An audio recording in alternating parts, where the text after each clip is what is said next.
Operation सिंदूर। 100 से अधिक खूंखार आतंकवादियों को मौत के घाट उतारा गया। हम लोग फौज हैं। बैठो बैठो मेरे बच्चे को अरे हम लोग फौजी हैं, कुछ नहीं करेंगे। आपकी सेफ्टी के लिए आए हैं। आपकी सेफ्टी के लिए आए हैं। बैठो बैठो बैठो। Our job is to hit the target, not to count the body. नमस्कार दोस्तों, स्वागत है आपका एक और नए वीडियो में। आज हम बात करने वाले हैं ऑपरेशन सिंदूर के बारे में। एक ऐसा अभियान जो भारत सरकार ने पाकिस्तान के आतंकवादी ठिकानों पर चलाया। यह अभियान उन कायरों के खिलाफ था जो पहलगाम में निहत्थे लोगों पर गोलियां चला रहे थे। उन आतंकियों को उनकी ही भाषा में जवाब दिया गया और इस बार जवाब मिला सिंदूर के रंग में नहीं, बारूद के धुएं में। तो वीडियो को अंत तक जरूर देखना, क्योंकि यह सिर्फ एक ऑपरेशन नहीं बल्कि भारत के दुश्मनों के लिए एक कड़ा संदेश था।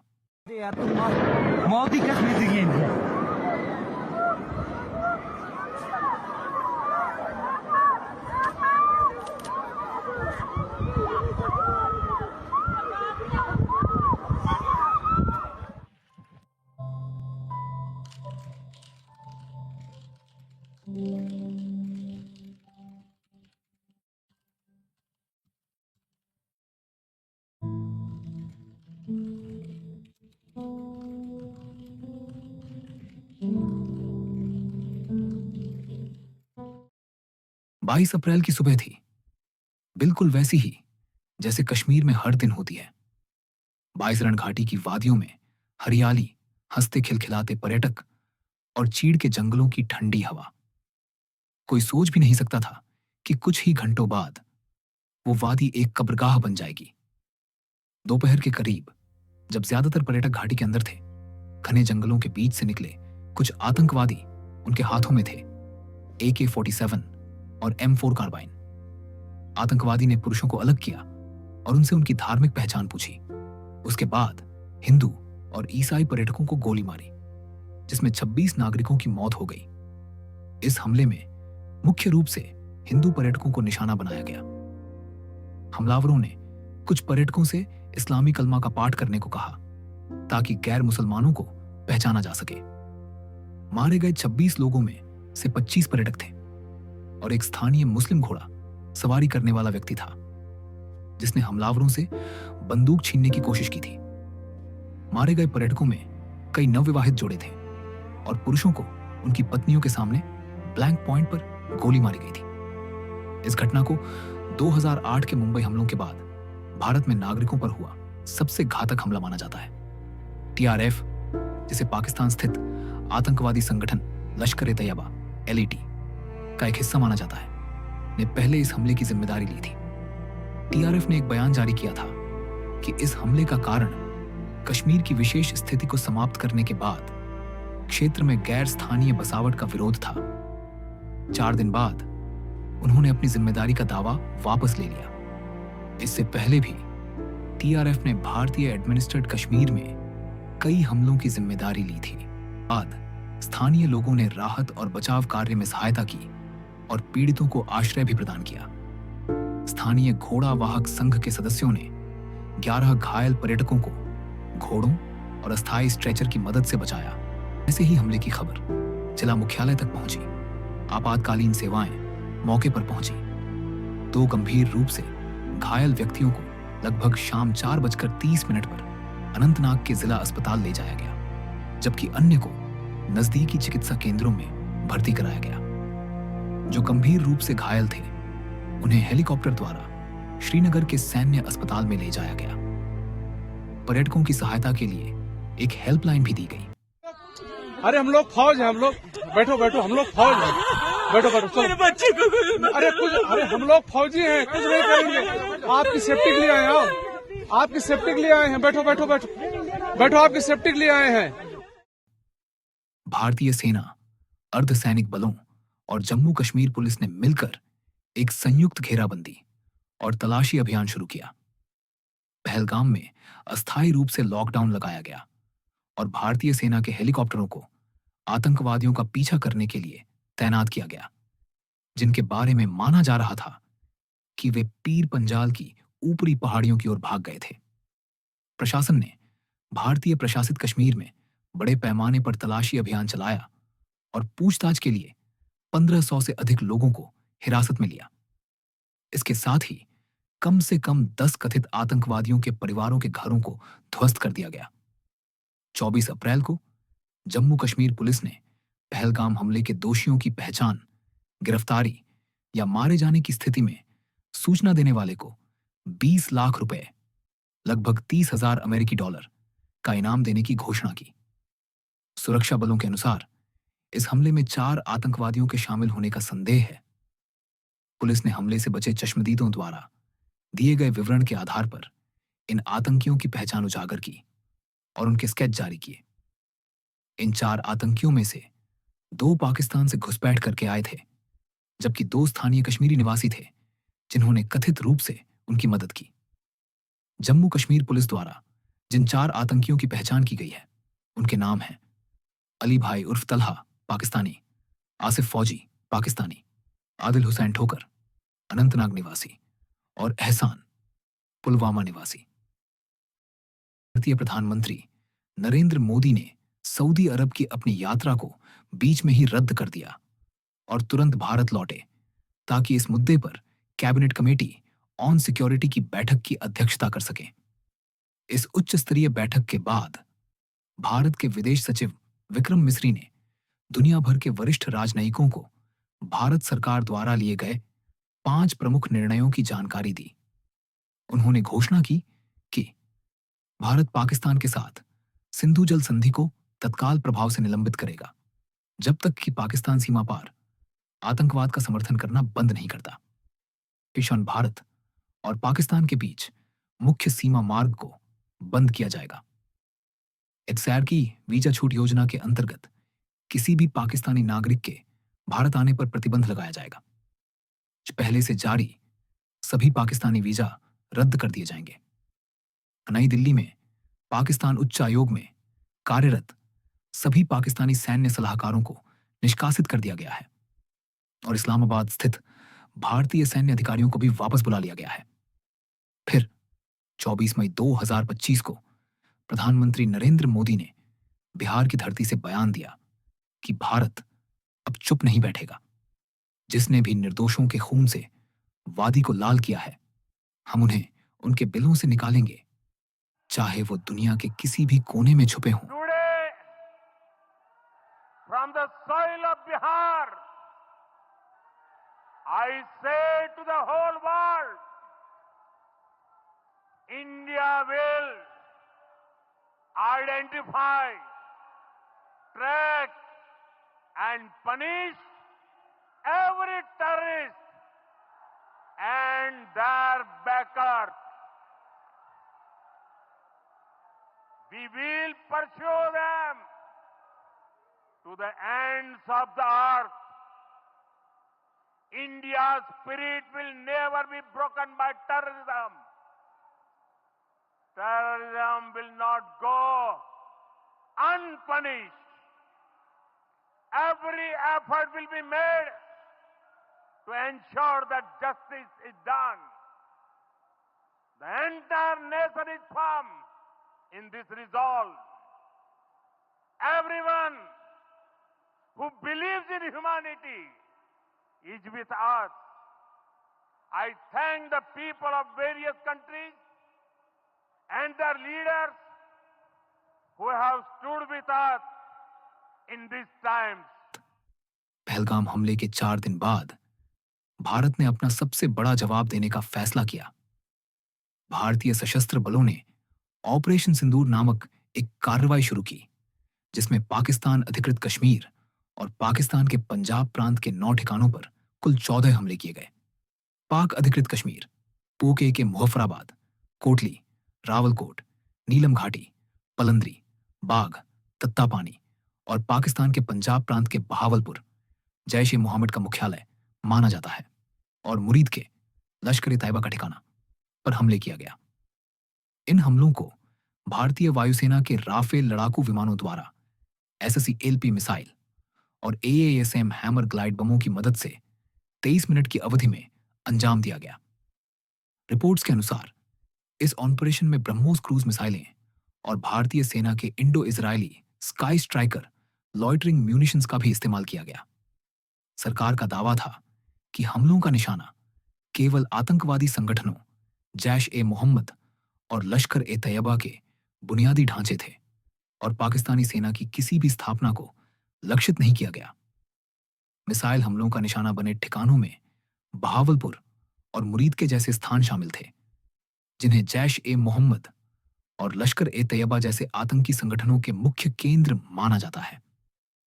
अगले दिन सुबह 10 बजे विदेश सचिव विक्रम मिश्री ने प्रेस को संबोधित करते हुए कहा कि यह कार्रवाई केवल आतंकवादियों के खिलाफ थी, पाकिस्तानी सेना को हमारा निशाना नहीं बनाया गया।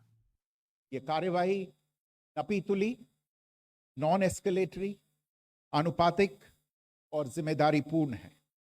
यह आतंकवाद की इंफ्रास्ट्रक्चर को समाप्त करने और भारत में भेजे जाने वाले संभावित आतंकवादियों को अक्षम बनाने पर केंद्रित है।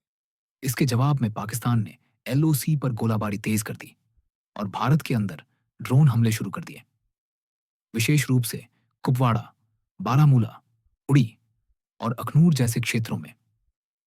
पाकिस्तानी सेना द्वारा की गई गोलाबारी में 15 भारतीय नागरिकों की मृत्यु हुई, जिनमें 4 बच्चे शामिल थे। 43 से अधिक लोग घायल हुए, मुख्यतः पुंछ जिले में, जहां एक गुरुद्वारा, स्कूल और कई घर क्षतिग्रस्त हुए।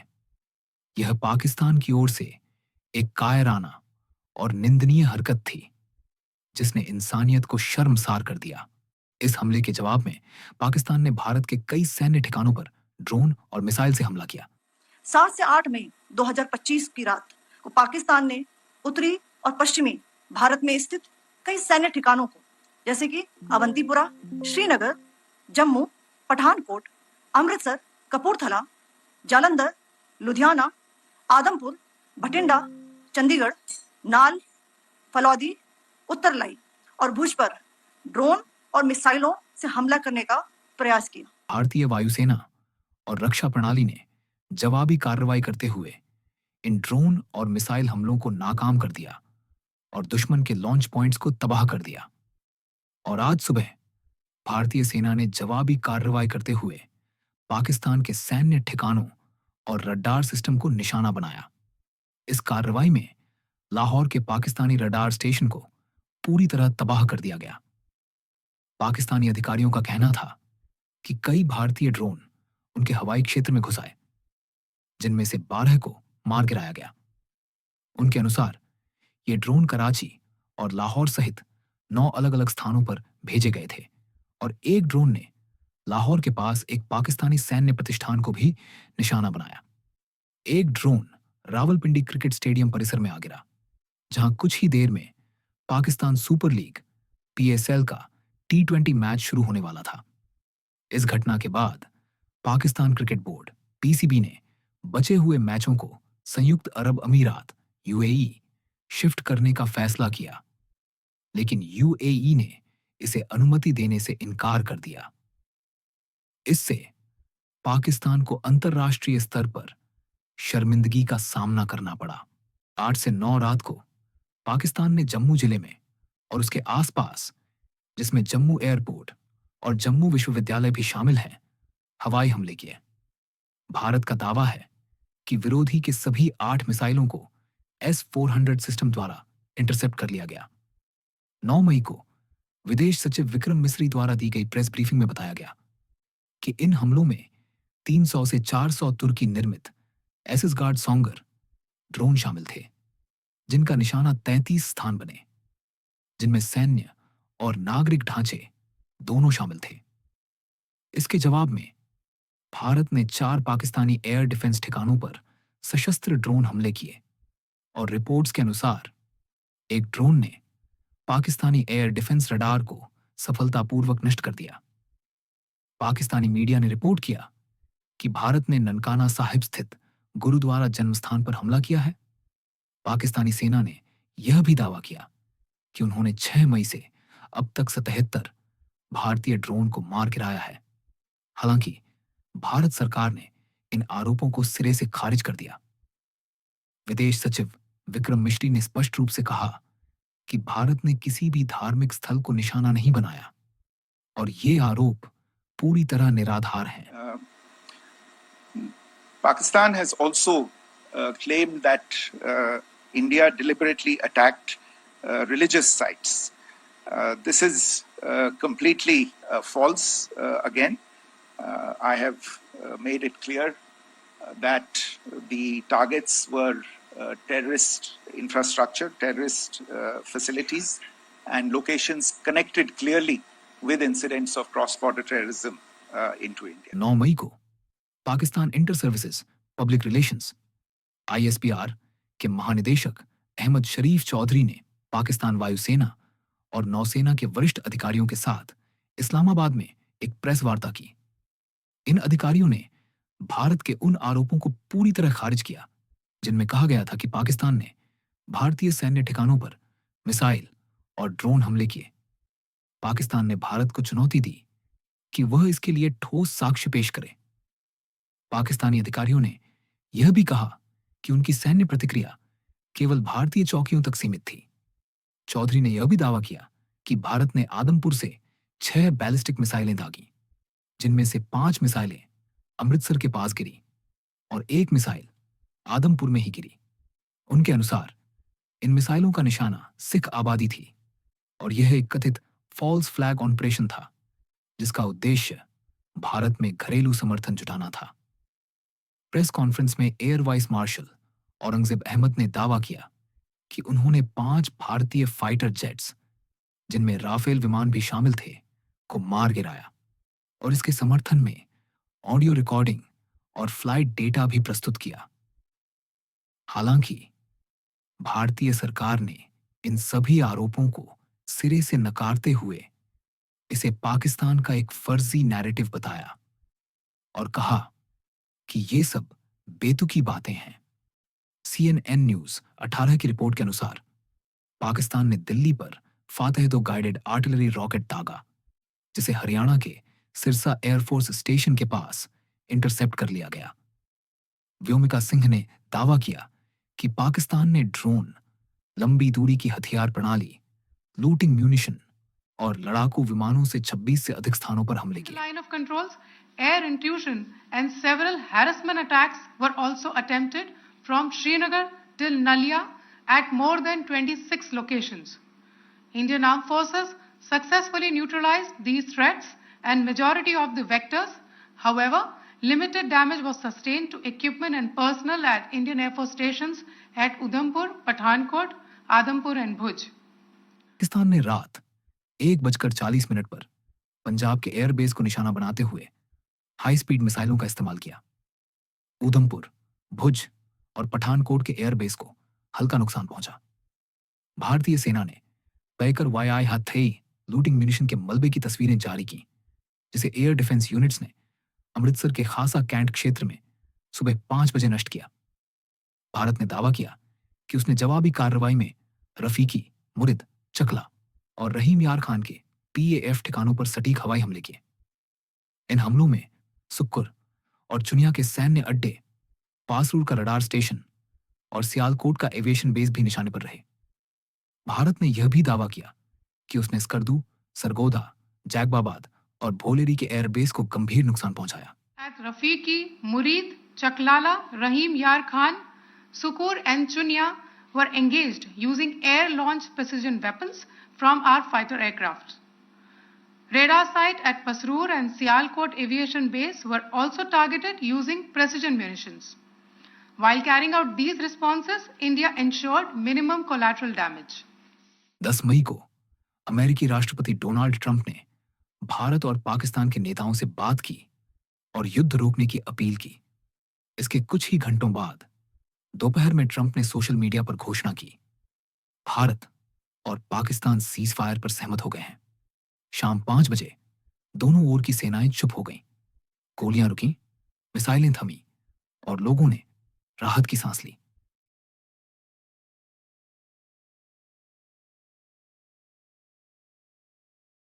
भारत के इन हमलों में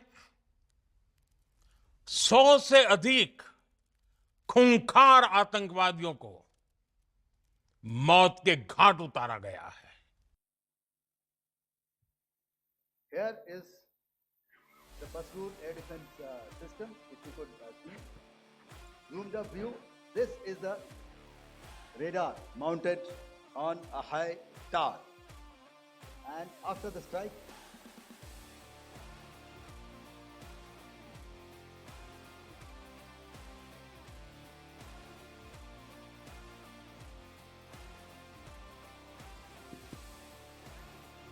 can you hear me?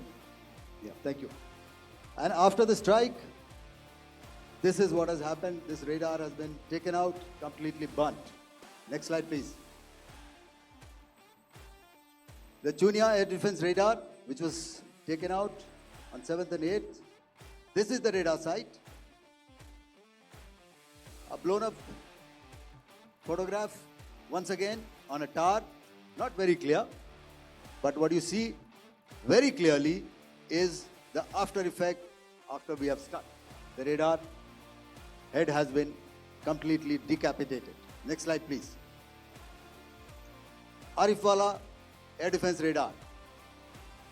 In this complex, you see how it looked before, blown up image, and after really blown up. Next. Now coming to Sargodha airfield. Remember, this is one of their important airfields wherein they have a lot of assets, F-16s, other assets which they keep getting, training institutes. And we have stuck this airfield. It is not, if you zoom in here, then one impact point here on the runway and second impact point of our weapon, precision weapon on the runway. And if you see this blown up, repairing going on. Same here. Next. Rahimyar Khan. This is the area we have stuck. A deep strike out here and one complex here. So this is how it looked before, and same, you see a big crater, another crater here, and this complex after strike neutralized. Next.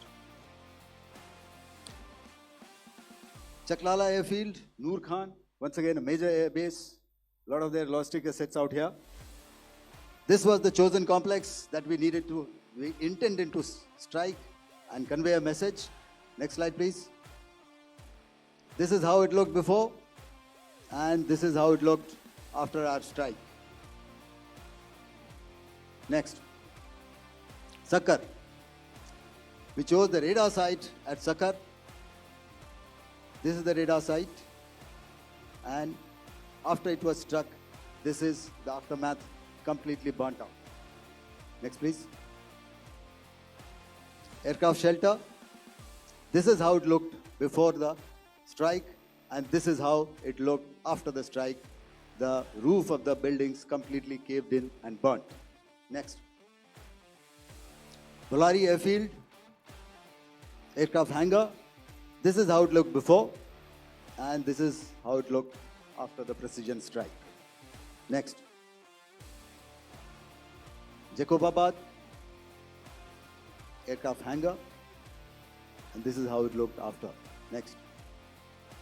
So what I'm trying to convey here, ladies and gentlemen, is to start with, our fight was neither with the Pakistani military nor with anybody else who's there on the other side. Our fight was with the terrorists. We neutralized the terrorists that we selected to be neutralized, and thereafter we only maintained the air defense posture. However,